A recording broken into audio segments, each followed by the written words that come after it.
Eu quero convidar vocês a abrir comigo a sua Bíblia no livro de 2 Coríntios, capítulo de número 12. Olha só o que a palavra diz para nós nessa noite.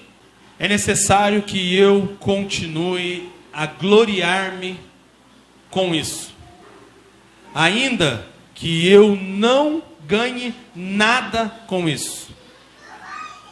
Passarei as visões e as revelações do Senhor. Conheço um homem em Cristo que há 14 anos foi arrebatado ao terceiro céu. Se foi no corpo ou fora do corpo, não sei. Deus sabe.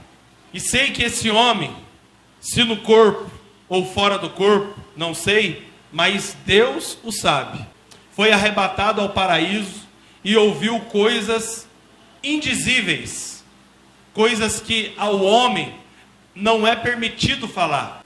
Nesse homem me gloriarei, mas não em mim mesmo, a não ser em minhas fraquezas. Mesmo que eu preferisse me gloriar-me, não seria insensato, porque estaria falando a verdade. Evito fazer isso para que ninguém pense ao meu respeito mais do que em mim vê ou de mim ouve. Para impedir que eu me exaltasse, por causa da grandeza dessas revelações, foi-me dado um espinho na carne, um mensageiro de Satanás para me atormentar. 3 vezes roguei ao Senhor que o tirasse de mim. Mas ele me disse: a minha graça é suficiente. Diga para quem está do teu lado: a graça de Deus, a graça de Jesus, a graça do Espírito Santo é suficiente. Pois o meu poder se aperfeiçoa na fraqueza. Portanto, eu me gloriarei ainda mais, alegremente, em minhas fraquezas, para que o poder de Cristo repouse em mim. Próximo. Por isso, por amor de Cristo, regozijo-me, ou alegro-me, sou satisfeito nas fraquezas, no insulto, nas necessidades, na perseguição, nas angústias, pois quando sou fraco, é que eu sou forte. Meus irmãos, o apóstolo Paulo, ele está contando o testemunho de uma pessoa aqui. Ele está falando para nós a respeito de alguém que teve a oportunidade de ser levado no mesmo lugar aonde Jesus estava, aonde João foi. Ele está dizendo para nós que esse homem, ele foi levado até esse ambiente de glória da parte de Deus. E ele disse assim que ele viu tantas coisas naquele lugar que elas eram indescritíveis. Ele estava dizendo que era impossível resumir em palavras aquilo que ele havia visto no céu. Era impossível ele resumir, ele traduzir na escrita dele aquilo que ele havia visto e ouvido quando ele foi visitar o céu. E aí, a pergunta para nós é: o que será que Paulo viu no céu? O que será que Paulo contemplou naquele lugar? que fez com que o apóstolo Paulo saísse daquele ambiente, de forma a qual ele estava perplexo, de queixo caído, e de maneira que ele não conseguia traduzir em palavras, porque a visita de Paulo e a visita de João no céu foram duas visitas completamente diferentes. Porque quando João é levado ao céu, o objetivo era que ele fosse aquela pessoa que trouxesse para a terra o que estava acontecendo no céu. Então João, quando ele é levado até o céu, ele vai para lá com um trabalho em mente, que ele escrevesse o que ele estava vendo. Enquanto, diferentemente de Paulo, que vai ter a mesma oportunidade, ele vai chegar até aqui naquele lugar, e ele não vai conseguir traduzir o que ele viu. E ainda, para melhorar a situação de Paulo, a Bíblia diz que, para que ele não saísse olhando para as pessoas e dizendo: você viu o que eu vi? Ou para poder falar assim: você teve a oportunidade de viver o que eu vivi? O Senhor colocou na carne dele um espinho, que todas as vezes que ele tentava, de alguma maneira, dar lugar para orgulho, aquele espinho ferroava ele. E se nós pensarmos no apóstolo Paulo, poxa, ele tem do que se orgulhar. É como ele diz no começo do capítulo: se eu quisesse contar histórias, se eu quisesse me vangloriar daquilo que eu vi e ouvi, eu podia. Mas eu não faço isso porque eu não sou o centro da mensagem. Eu não quero que as pessoas mudem a visão a qual elas têm ao meu respeito. Eu não quero que as pessoas olhem para mim de uma maneira diferente. Eu não quero que as pessoas olhem para mim como se fosse eu que tivesse subido na cruz e morrido por elas lá. Eu não quero ser cultuado por ninguém. Mas então, por que mesmo assim foi colocado esse espinho nele? Porque nós somos ser humano. E o ser humano, por mais que ele não queira, ele tem uma inclinação em fazer aquilo que ele não quer. Eu não quero fazer isso, mas ele acaba fazendo. Eu não quero ser assim, mas ele acaba sendo. Porque infelizmente nós temos uma inclinação para isso, que se chama pecado. O pecado, ele faz com que nós venhamos a ficar prostrados diante do maior guerreador das nossas vidas, daquele que milita contra a nossa vida. Sabe quem que é? Não é o diabo, não é os demônios, não é o império das trevas, sou eu. Porque fato é que o pecado, ele está aí, está escancarado, está numa curva, está numa descida de rua, está num abrir e fechar de olhos, está num ligar a televisão, está num entrar numa rede social. O pecado, ele está aí, mas para que haja acesso nele, precisa de uma atitude, e essa atitude, ela parte do meu eu. Presta atenção no jardim. A fruta estava lá,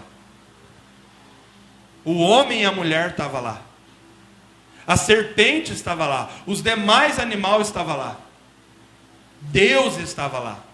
E aí chegou um momento que a serpente, ela chama a atenção da mulher para a fruta, e ela diz: vocês não podem comer nada que está no jardim? E a mulher diz: não, a gente pode comer tudo, menos daquela árvore que está no meio do jardim. Porque Deus disse que se nós comer, nós vamos morrer. E a serpente diz: não, você não vai morrer. Você só vai ficar parecido com Deus. E aí a serpente tira a fruta da árvore, dá na mão de Eva e fala: come agora. É isso? E aí a serpente chega na Eva, fala para ela: abre a boca, enfia a fruta goela abaixo. É isso? Não. A Bíblia diz que Eva olha para o fruto. Ele é bonito aos olhos. E aí ela pega e come. Ou seja, ela é atraída por aquilo que ela viu. Ontem, o último ministro da conferência, o Judson, ele disse o seguinte: que o sogro dele fez uma operação de vista. E aí, depois que ele operou, ele perguntou para ele: você está enxergando melhor agora? Ele disse: não. Por quê? Porque demora uns 3 dias para minha mente acostumar. Porque na verdade, nós não vemos pelos olhos, nós vemos através da mente. A nossa mente projeta aquilo que nós estamos vendo. E aí a Bíblia vai dizer lá no livro de Gênesis, que quando a mulher olhou para aquela fruta, ela viu que era bonita aos seus olhos. Mas presta atenção, antes da serpente chamar a atenção dela para aquilo, e Deus dizer para eles, quando colocou eles no jardim: não comam daquele fruto lá, porque senão vocês vão morrer. Como que eles olhavam para aquilo? Provavelmente eles olhavam e diziam: eca. Já viu criança quando ela vê o pai dela e a mãe dela dando um beijo? Ela vai: que nojo. As meninas às vezes falam isso para mim. Eu falo: então tá, na hora que você estiver namorando eu vou lembrar disso. E eu vou falar: eca, que nojo, hein? Trocando babinha. Por quê? Porque talvez hoje seja meio, né? Ah, meu Deus. Mas até isso ser bonito para os meus olhos e me atrair. Então, por mais que eu não queira ser quem eu sou muitas das vezes, ou ter as atitudes que eu tenho muitas das vezes, eu acabo tendo. Por quê?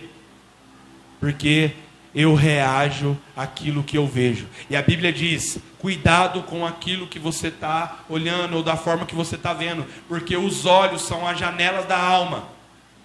Se os teus olhos forem bons, todo o seu corpo será bom. Mas se os teus olhos forem maus, todo o seu corpo será mau. Dependendo da maneira que nós vemos a situação, nós reagimos nela, ou de forma boa, ou de forma ruim.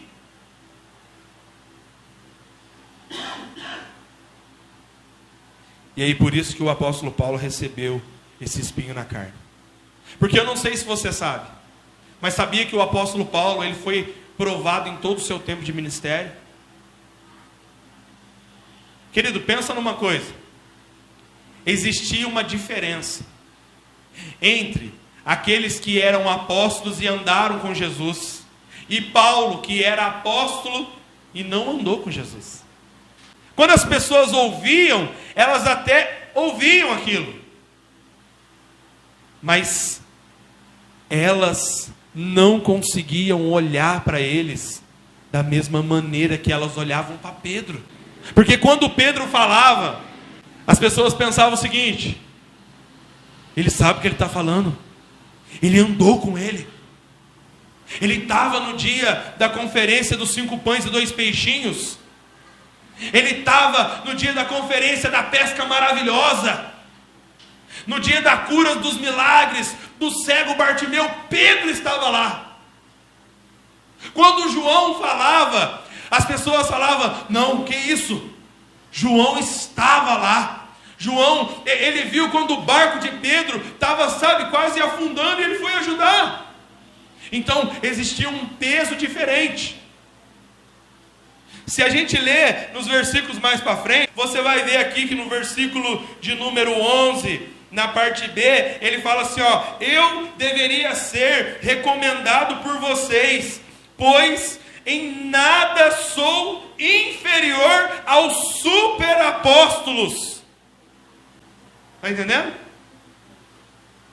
Em nada eu sou inferior aos superapóstolos. Por quê? Ele fala assim, no 12: as marcas de um apóstolo são sinais, maravilhas e milagres. Foram demonstrados entre vocês com grande perseverança. Ele está dizendo, aquilo que demonstra se uma pessoa é homem de Deus ou não, se ele é um chamado de Deus ou não, porque a palavra apóstolo significa enviado, se ele é um enviado de Deus ou não, eu mostrei para vocês. Deus me usou para fazer isso no meio seus. Então ele era provado no seu ministério, todo o tempo. E aí de repente, parece um pai querendo, sabe, ajudar o seu filho. Imagina só o seu filho na escola, sofrendo bullying, passando por algumas coisas, e aí os amiguinhos olham e falam assim, você fala uma coisa e eles falam, não é nada, e todo mundo começa a judiar ele, lá. Imagina você, pai, vendo isso. E aí você imagina Deus, cara, olhando aquilo acontecer, ele sabendo o que ele falou para Paulo naquele caminho de Damasco. Aí você pensa assim, nossa, talvez Deus está querendo dar um boom para Paulo chegar e falar, e aí gente, escreve aí, tem umas revelações aí que Jesus falou aí, umas paradas loucas que eu vi lá no céu, lá terceiro céu, irmão. Pera aí, ninguém foi lá, porque até então, João não tinha ido ainda. Porque João vai escrever Apocalipse lá na ilha de Patmos, quando todos os apóstolos já tinham morrido. João foi o último dos apóstolos a morrer de velhice, como nós estudamos aqui. Podia ser o boom. Aí Deus fala assim, ó, legal, só que você não vai fazer isso não. Eu mostrei para você, deixei você ver. E aí Paulo, imagina Paulo comendo unha. Nossa, ai meu Deus, ai, nossa, o que é aquilo? Fica quieto, Paulo, ai meu Deus do céu. Imagina Paulo admirado. Imagina você na situação de Paulo, eu imagino eu. Senhor, eu posso relar o dedo lá? Sossega, põe a mão nos bolsos. Jesus, misericórdia, que legal. Deus tem como trazer eu antecipado para cá? Não, você tem que ir lá terminar seu ministério. Por favor, vai atrás, eu não quero mais. Volta logo, rapazinho. Imagina Paulo, cara, deslumbrado com tudo que estava acontecendo. E aí, quando vê, talvez no final da visão, porque Paulo diz assim, eu não sei se foi em carne, osso, entendeu? Eu não sei se foi em espírito que fui levado lá, mas eu fui. E aí, no finalzinho da visão, o apóstolo Paulo está empolgadinho, falando, e aí, Senhor, o Senhor quer que eu escreva quantas páginas das coisas que foram vistas aqui? Espírito Santo, o que o Senhor quer que eu falo? Eu coloco o nome naquilo lá que eu vi, de que jeito? O que é aquilo lá? É ponta, lança, é curva, é círculo? O que eu falo? E aí ele fala assim, você não vai falar nada. Como assim? Como assim? Paulo, você não vai falar nada. Não é possível. É sério isso? Eu vou ter que ficar então descendo lá e tendo que escutar os você não é de nada, apóstolo feioso. É isso mesmo. Deus, E aí, Paulo, para melhorar, se caso você cair na vontade de querer falar, eu ainda vou pôr um espinho no você. É sério, só ir subir aqui em cima tranquilo, primeira vez que acontece isso, Deus, estou no ministério, em todos esses anos nessa empresa vital, é a primeira vez que eu vejo isso acontecer. Geralmente todo mundo que encontra o Senhor sai curado, eu desço daqui com espinho. Então é assim. É isso aí, Paulo. O que Deus está querendo ensinar para nós? Porque Ele está ensinando algo aqui para Paulo. O que Deus está querendo ensinar para nós? Cara, eu fui para a conferência cheio de expectativas, sabe? Nossa, cara, falei, meu Deus, que legal. No começo, as primeiras vezes que a gente foi só eu e a Cris. Era muito top, era muito difícil de trazer todas as coisas que a gente pegava lá. Na segunda vez, foi eu e ela de novo, eu e ela várias vezes, fomos acho que umas 4, 5 vezes só nós dois, em várias situações diferentes. E aí, numa outra vez, eu consegui levar o Rasca da Yara, e eu falei, nossa Deus, agora nós somos 4, nós vamos ser mais fortes nisso aí. E aí chegou essa uma, e eu falei assim, nossa, agora nós vamos em 8. Meu irmão, 8 é um exército já. Porque ontem não quis perguntar para mim assim, lá na sua igreja, quantos membros tem lá? Eu falei assim, eu falei assim, né, vou marcar aqui, irmão, marca aí. Aí eu marquei assim o valor, a quantidade que tinha, mas meu pensamento estava assim, 745. Depois eu estava contando para eles. Ele falou, gente, 745, sabe o que? Nós estamos em 8 aqui, né? Então, o Wes ganha 100, a Lívia ganha 100, o Harris ganha 100, a Dayara ganha 100, o Lan ganha 100, a Isla ganha 100, né? Eu ganho 100. E os 45? Os 45 é da Cris, ela não vai querer muita gente andando atrás dela. Deixar com 45. Que dá para eu contei para ela, falou assim, 45 é muito, hein? Eu falei, vai gracinha que você vai cuidar dos 700. E aí eu estava naquela expectativa. Meu Deus do céu. Rapaz. Chegamos de manhã, já estava difícil. Tinha lugar para sentar, um calor que Deus dava. Mas beleza, assistimos 2 ministração top, foi legal, né? Devagarzinho, né? Colocamos a Dayara Caísa sentada numa cadeira ali, uma moça deixou a Cris sentar, eu com essa de segurança do ventilador, o pessoal parava, né? Circulância, que é só eu com ele fico, né? Nós 2 aparados, né? Igual segurando o ventilador lá, né? Aquele olhava no Mico Wes, lá você. O cabelo nosso ficou o dia inteiro molhado ontem. Tomamos banho de manhã cedo, não secou mais, foi secar de noite. E aí, só que na hora que chegou na parte da tarde, cara, tava um caos o negócio. Foi difícil, tava complicado. Nossa, estava sabe? Nossa, misericórdia. E eu falando para ele, gente, nunca foi assim. Nossa, o negócio era diferente. Era mais organizado. Meu Deus, o que está acontecendo, Jesus?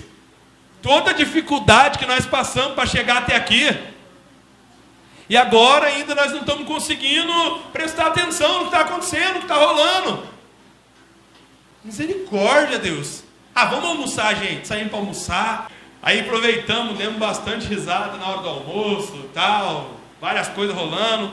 Daí eu falei para ele, gente, vamos montar uma estratégia. Vamos voltar, vamos comprar fruta. Na hora que liberar o intervalo de janta, café da tarde, nós não vamos. Nós vamos ficar lá, nós vamos pegar um lugar melhor e nós vamos aproveitar das 4 para frente, que vai ser bom. Daí fomos, compramos uma bolsa, uma sacola cheia de fruta, maçã, pera, uva, salada mista e tudo mais. E lá que vamos nós, subimos com a nossa bolsa lá, sabe?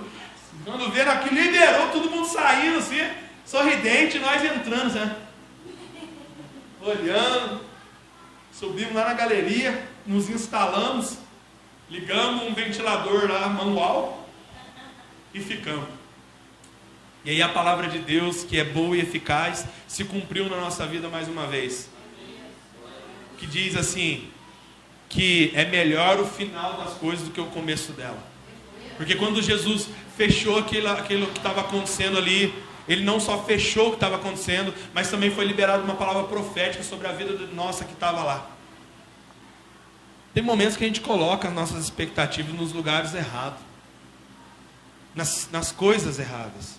O propósito de Deus, ele é muito maior do que algumas coisas que a gente acredita que seja, porque nós somos limitados, nós não compreendemos aquilo que um ser ilimitado como Deus é, poderoso como Ele é, sabe? Aquele que consegue ver o que está acontecendo agora, sabe o que vai rolar amanhã, já sabe o que vai rolar daqui 50 anos, cara. Nós não conseguimos, nós somos muito limitados. A gente só consegue olhar para o agora, o hoje. E infelizmente a gente deixa isso definir algumas coisas. Só que daí quando a gente vê Deus, sabe, mexendo o caldeirão, você fala, nossa Deus, e o negócio flui e você fala, cara, Deus é demais, Deus é top. E onde o pastor falou lá, a gente estava na que estava pregando, ele falou, cara, Deus é top. Eu falei, ó, mais um. Fala, cara, não é só eu não. O Júdice também. Mas o que isso aqui está querendo ensinar para nós? O que eu aprendi com isso? Porque ontem, na hora que eu estava na conferência, cara, eu estava, sabe quando você está já armado com aquilo que você vai trazer no domingo, daí de repente Deus começou a ministrar umas coisas no meu coração, e Deus falava para mim assim, vai pegando o que eu estou falando com você, vai prestando atenção no que eu estou falando com você, vai observando o que eu estou falando com você. E aí Deus começou a me trazer a memória. Eu até falei para o Lan que a gente vai sentar junto para a gente elaborar o cronograma anual da igreja. E aí Deus começou a ministrar umas coisas bem profundas no meu coração, cara. E aí então Deus me levou nessa palavra. Cara, por que o apóstolo Paulo teve a oportunidade do que ele teve e depois ele teve que ficar calado?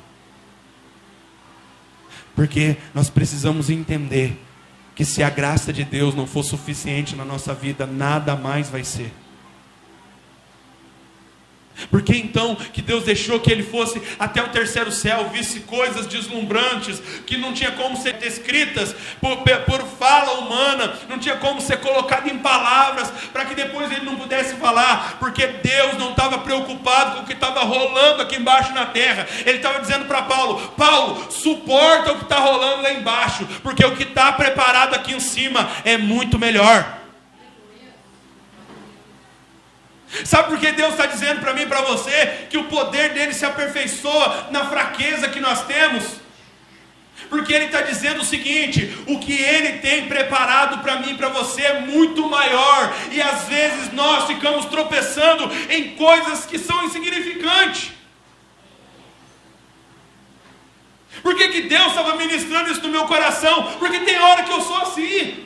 Eu falo: nossa Deus, eu queria fazer isso, mas então, né, Deus, é porque eu não sou aquela pessoa, é porque eu não tenho isso, é porque, sabe, ninguém tacou uma gordura na minha cabeça, Deus, não sei como é que é. E Deus fala: meu irmão, fica na sua e faz a parada, porque o meu poder se aperfeiçoa na sua fraqueza. O que nós precisamos entender é isso. Gente, não é capacidade, é disposição. Deus não está buscando pessoas capacitadas. Deus está buscando pessoas que estão disponíveis, dizendo: Senhor, eis-me aqui, eu quero fazer isso. Se o Senhor quiser que eu faça, eu quero fazer isso. Cara, você imagina o apóstolo Paulo tendo que confirmar o ministério dele? Você imagina o apóstolo Paulo ter que ficar dando explicações do que Deus tinha chamado ele? Então, gente, eu estava um dia na rua de Damasco, eu persegui a galera, de repente, né, aconteceu isso. Não, pergunta para Ananias. No começo Ananias confirmava, chegou um tempo que Ananias morreu. E aí, quem confirmava o ministério dele? Não, pergunta para Barnabé. E chegou uma época que o Barnabé morreu. Deixa eu te falar uma coisa. Ninguém precisa ficar confirmando o que Deus fez ou vai fazer na tua vida. Você precisa viver de graça em graça. Dane-se o que estão pensando, dane-se o que está falando. Apenas se posiciona. Esquece o que está acontecendo ao seu redor. Apenas continua posicionado. Porque na verdade o que importa não é o que está sendo dito. O que importa é o que Deus está fazendo através daquilo que Ele mandou você fazer. Porque é Ele que faz. Nós só somos a ferramenta que Ele usa para fazer. E é isso que importa. Gente, nós não podemos permitir que algumas situações nos limitem a ponto da gente esquecer o que de fato Deus faz. Mas tem pessoas mais capacitadas, tem pessoas mais preparadas, mas Ele escolheu ser. O que você quer que eu faça? Você acha que eu não perguntei isso várias vezes? Você acha que eu nunca disse para Deus: Deus, mas por quê? Tem uma galera aí, que tem estrutura. Eu lembro um dia que eu estava conversando com o Wesley. Um dia que eu estava conversando com a Lívia aqui num jantar aqui em casa. E eu falei para ele: gente, a gente não tem estrutura. E ele falou: cara, mas não é isso. É ter Jesus. Eu não quero a estrutura. Eu quero viver o que Deus está fazendo você viver na sua vida, cara. Eu quero isso na minha vida. Eu quero ser esse discípulo. Eu quero ser esse discipulador. Eu quero ser esse homem, essa mulher de Deus. É isso que eu tenho buscado. Não é aparato de coisas. É legal, claro. É fundamental, óbvio. Mas é igual o Douglas disse ontem lá. Deus coloca o projeto na nossa mão. A gente se dispõe a fazer. Mas quem paga o projeto é Ele. Porque é Ele que é o dono do projeto. Só que às vezes a gente não entende o que é o meu poder se aperfeiçoa na sua fraqueza. Gente, perseguição vai vir. Luta vai vir. A igreja, ela foi melhor quando ela passou por situações de risco, não quando ela estava tudo bem. Mas o problema é como me comportar diante da situação. Não adianta eu espernear. Não adianta eu tentar, Deus queria ter o poder agora e, sabe, dar um boom nisso aqui tudo. Não adianta. Você não tem o poder. Não adianta querer falar igual Tiago e João. Deus, se eu orar e cair fogo, se eu consumir, não vai rolar, meu irmão. Esquece. As pessoas esperavam que Jesus ia vir e se levantar nessa terra como Davi se levantou, cortando cabelo de cabeça de gigante, matando urso, matando leão, montando exército, guerreando, lutando, vencendo batalha, liderando um país, estipulando um governo, governando toda uma humanidade. E aí Jesus veio e não fez nada disso. Porque ele era fraco? Não. Porque o que Paulo viu lá é muito melhor do que nós estamos vendo aqui hoje. O que está preparado para nós, o que está por vir, é muito maior, é muito melhor do que você pode imaginar. Porque a Bíblia diz, o apóstolo Paulo disse isso: o que ouvido não ouviu, o que olho não viu, o que não subiu ao coração do homem, é o que Deus tem preparado para aqueles que Ele ama. E aí você pode falar assim, será que é isso? Não é, porque você acabou de pensar. Ah, eu ouvi dizer que deve ser aquilo. Também não é, porque você ouviu, ele disse que não é. Nossa, um dia veio no meu coração, eu achava, então não é também.